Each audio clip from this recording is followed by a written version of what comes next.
For the headlines, the House panel declares 2 impeachment raps against President Marcos as sufficient in form. Progressive groups and civil leaders files 2 impeachment complaints against Vice President Sara Duterte. The International Criminal Court sets tight deadline for former Philippine President Rodrigo Duterte's appeal on February. The Bureau of Customs is set to auction 8 others disguised vehicles on February 11. And Camila Osorio hailed as the WTA 125 Philippine Women's Open Singles.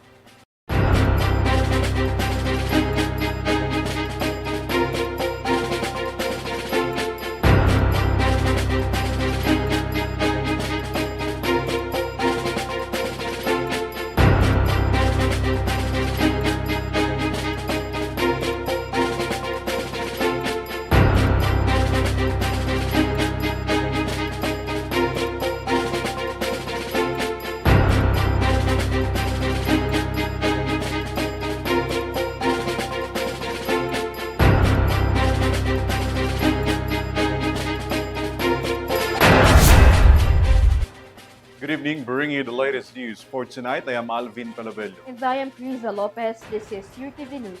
Thread the details on our broadcast.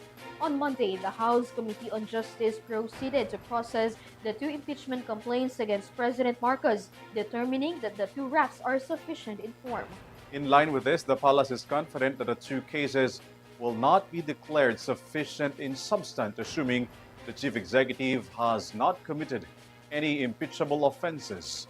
Here's the full report.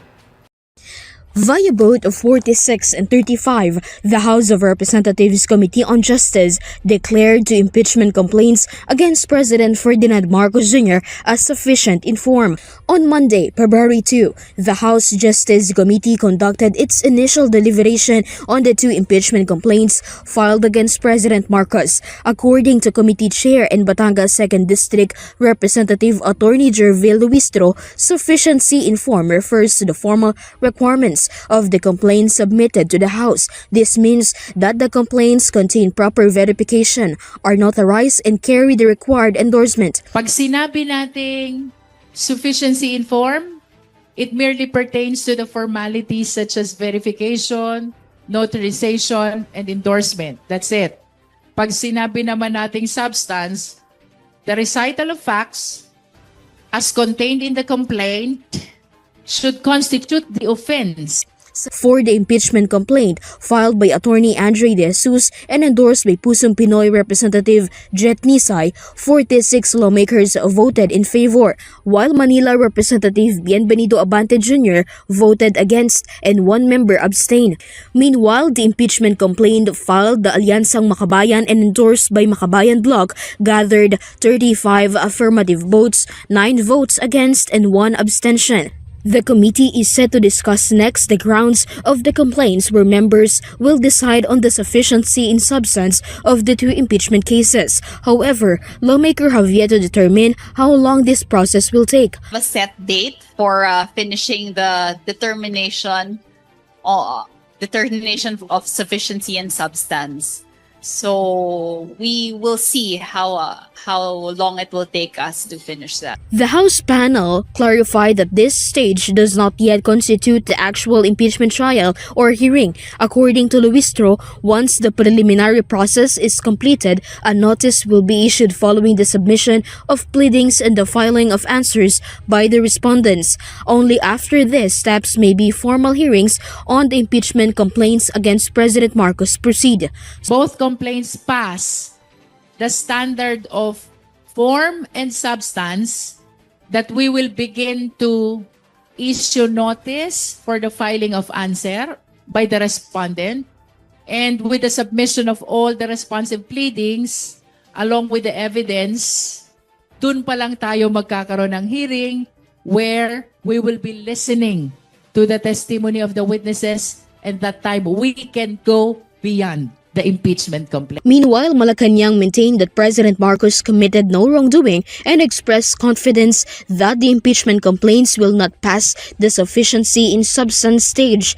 Alam niya na wala siyang ginawang mali, wala siyang ginawang paglabag sa batas, at wala siyang ginawang impeachable offense. Kaya kumpiyansa siya sa sarili niya. The palace once again emphasized that they respects the process of the Congress. This is KRIZZA Lopez for Eurotv News. 4 days before the end of the one-year bar rule, a progressive group has decided to refile the second impeachment case against Vice President Sara Duterte. They argued that a recent Supreme Court decision has changed the timeline for the prohibition. Nia Layagin has the report.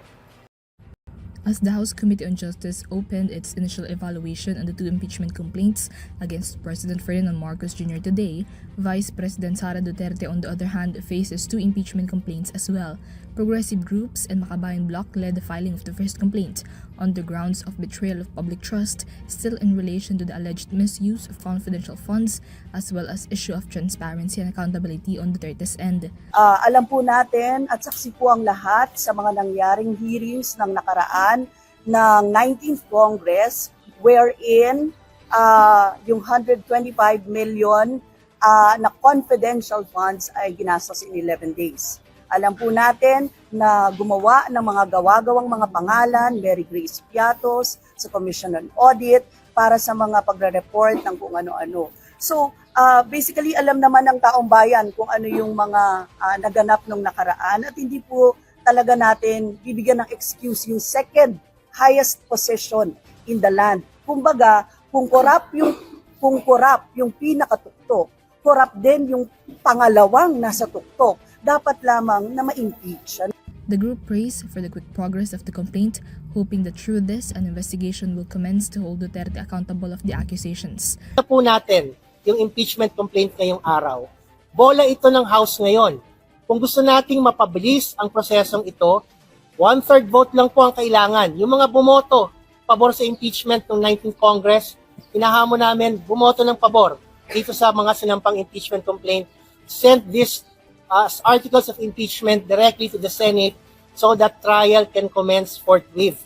Wag na po nating masyadong patagalin pa yung matagal nang inaantay na accountability ng taong bayan. 1/3 vote lang po para ito ay dumiretso na sa Senado para magsimula na ang trial at makapaglabas na po tayo ng ebidensya.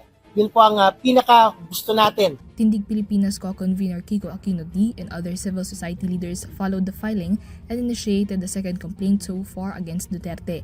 The complaint, endorsed by ML Party List Representative Leila de Lima and Akbayan Party List Representative Percy Sandanya, contains 5 impeachment grounds, including constitutional violations, graft and corruption, bribery, betrayal of public trust, and other high crimes linked with the confidential intelligence funds, alleged abuse of power, and tolerance of extrajudicial killings.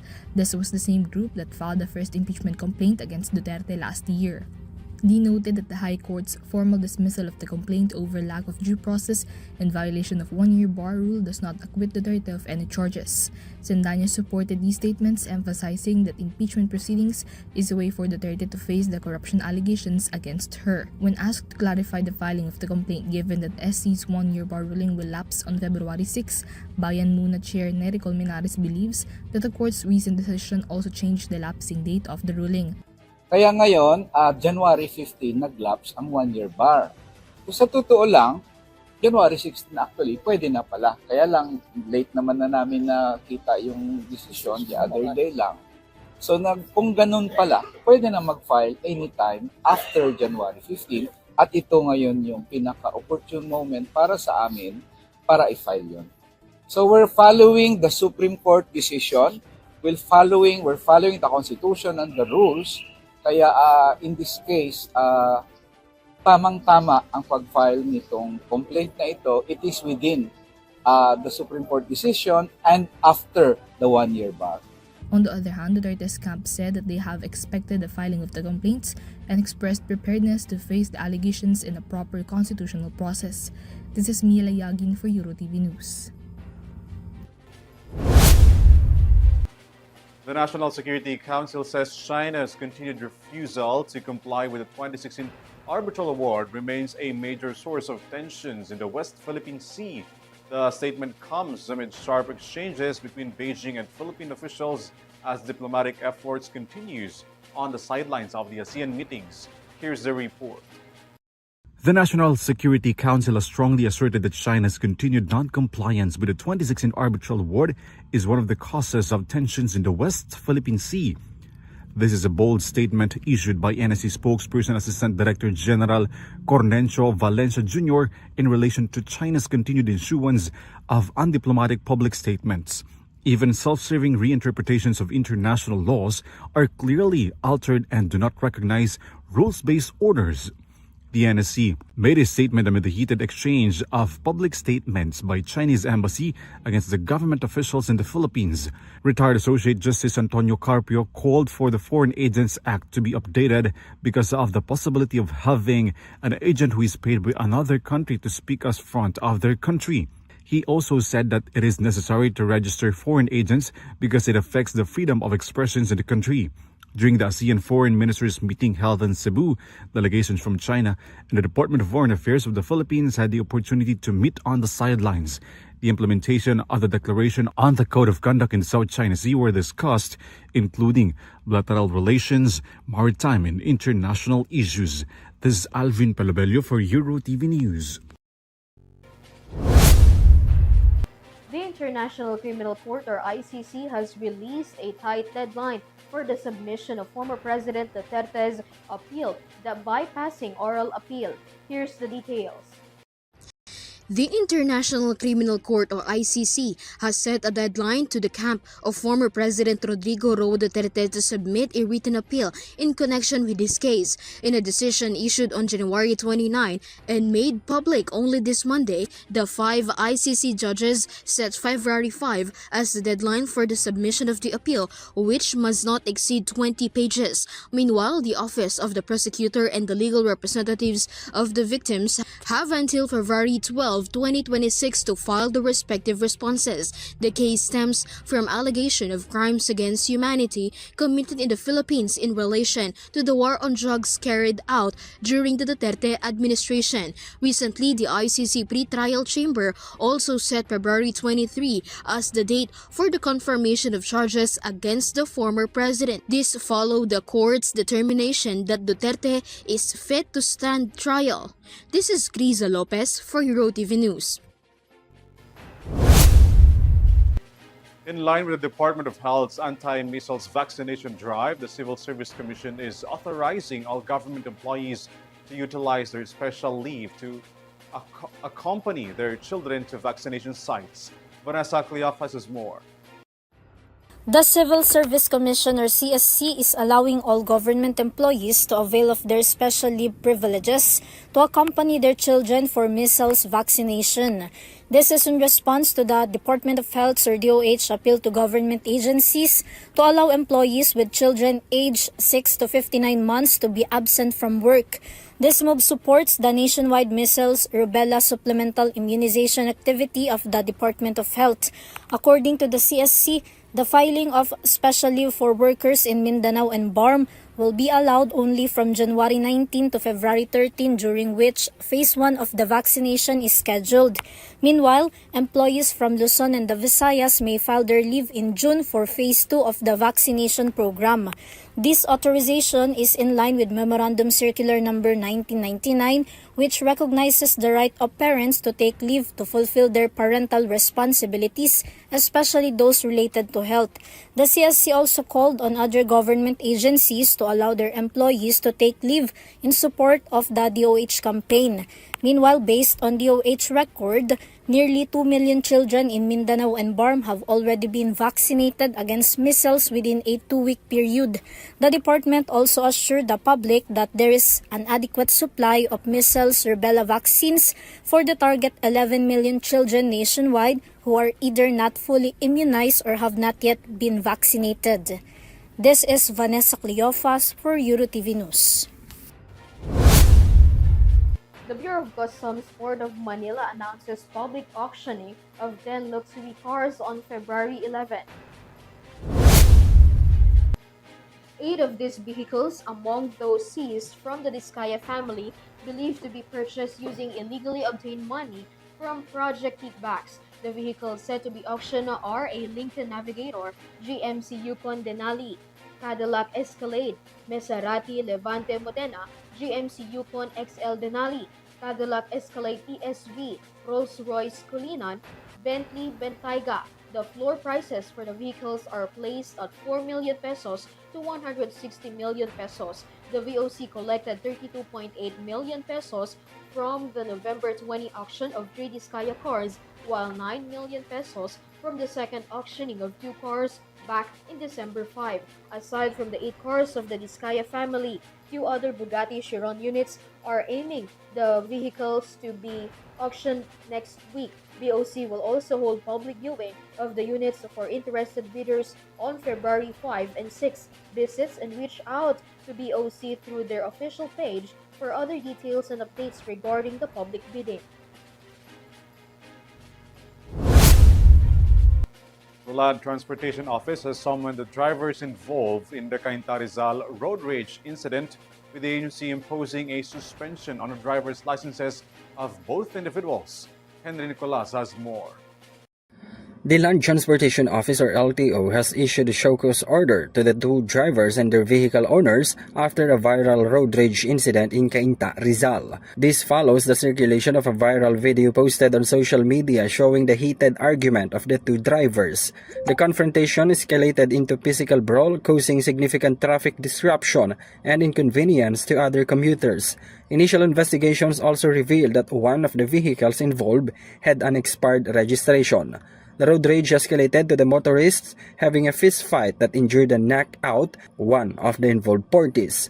Both parties are required to appear before the Intelligence and Investigations Division on February 5, 2026 at 1 p.m. The both driver licenses have been suspended for 90 days and both vehicles have been placed on alarm status, blocking any transactions until the investigation is concluded. The owners and drivers must explain why they should not face administrative charges, including failure to comply with compulsory registration of motor vehicles, reckless driving, obstruction of traffic license revocation, and suspension for being an improper person to operate a motor vehicle.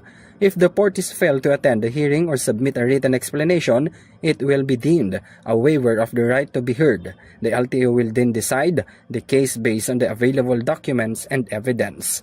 This is Henry Nicolas for Eurotv News. Motorists braced for another round of price increases on oil products starting Tuesday, February 3. Separate advisories from oil firms announced 80 centavos hike per liter of gasoline, 1 peso and 60 centavos increase per liter of diesel, while 1 peso and 10 centavos per hike per liter of kerosene. This marks the 4th straight week of price increase in gasoline products, while the 6th consecutive week for both diesel and kerosene. Oil firms will implement the changes starting 6 o'clock a.m. of February 3, except Clean Fuel set on 4:01 p.m. Clean Fuel, Petrogas PTT Philippines Corporation, and Unioil Petroleum Philippines Incorporated, on the other hand, will not carry the price adjustments for kerosene.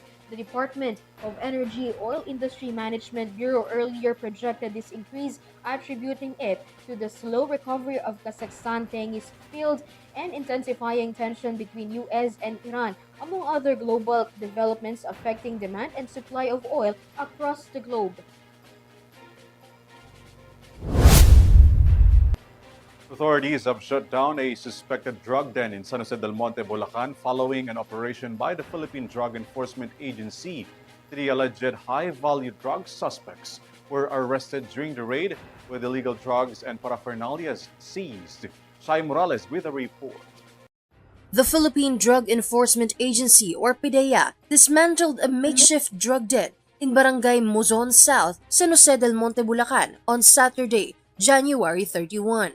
3 high-value targets were arrested during the operation. According to authorities, the suspects, who were identified as alias Shell, a 52-years-old resident, alias Jack, 42 years old, and alias Pepe, 54 years old, were apprehended at around 3 in the afternoon. Confiscated from the suspects were around 5 grams of suspected shabu, amounting to 34,000, along with drug paraphernalia and marked money. The arrested suspects and confiscated evidence were immediately brought to PIDEA Region 3 in San Fernando City, Pampanga. The suspects will face charges for violations of Republic Act 9165, otherwise known as the Comprehensive Dangerous Drugs Act of 2002. This is Shai Morales reporting for Eurotv News.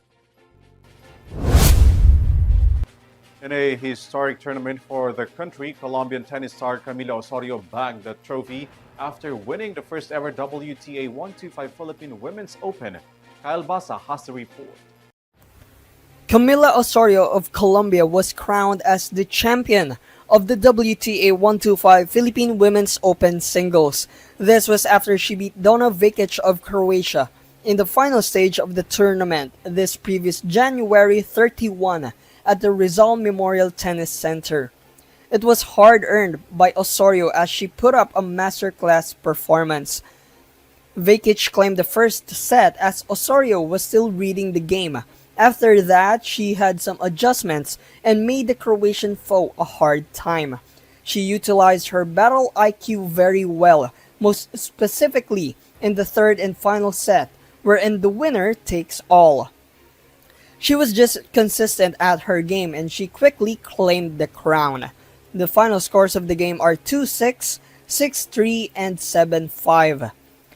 She became the first ever WTA singles champion here in the Philippines, an overall honor for her career, and also in the country, which is the first time holding this kind of tournament. With that, we interviewed Osorio about her experience here playing in the country, asking her if the country is considered one of her top 5 countries she ever played in, on how the fans showed her love and support. Yeah, for sure. I think besides Colombia, this is my top one. No, I mean, it's just, as I said, like they're very, very kind, very loving, and you can feel the passion. So it's very nice to see the energy. And yeah, I think it's in top 3 for sure. Like I really enjoyed the environment. This is Kyle Basa reporting for Eurotv News. Another Filipina singer brings pride to the country in an international contest as Arabel de la Cruz took home the title in the Build Cup Korea show. Sam Martos tells us the details.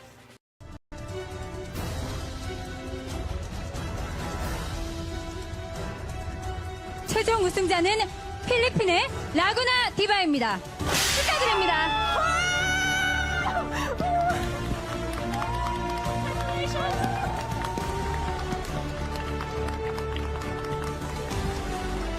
Laguna diva Arabel de la Cruz won the international singing competition in the recently concluded Veil Cup Korea. She just showed off her world-class performance when it comes to singing, where she defeated several participants from China, Indonesia, Japan, Laos, Mongolia, South Korea, Thailand, and Vietnam. Veil Cup Korea was first launched in 2018 under the name Blind Musician. Its second season aired in 2023 when the competition was rebranded as Veiled Musician. On her social media accounts, the singer expressed her gratitude first and foremost to God, to her family, friends, and fans who support her. It can be recalled that Arabel has joined several competitions in the past, and last year she was named first runner-up in the Clash 2025. Meanwhile, some of her friends and colleagues in the industry also sent their congratulatory message. This is Sam Martos for Eurotv Showbiz News.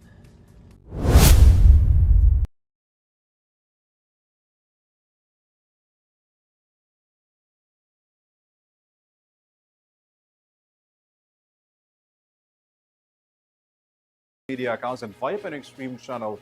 This is ALVIN PELOBELLO. Thanks for joining us. This is Eurotv News Thread. Stay safe. Have a good night, everyone.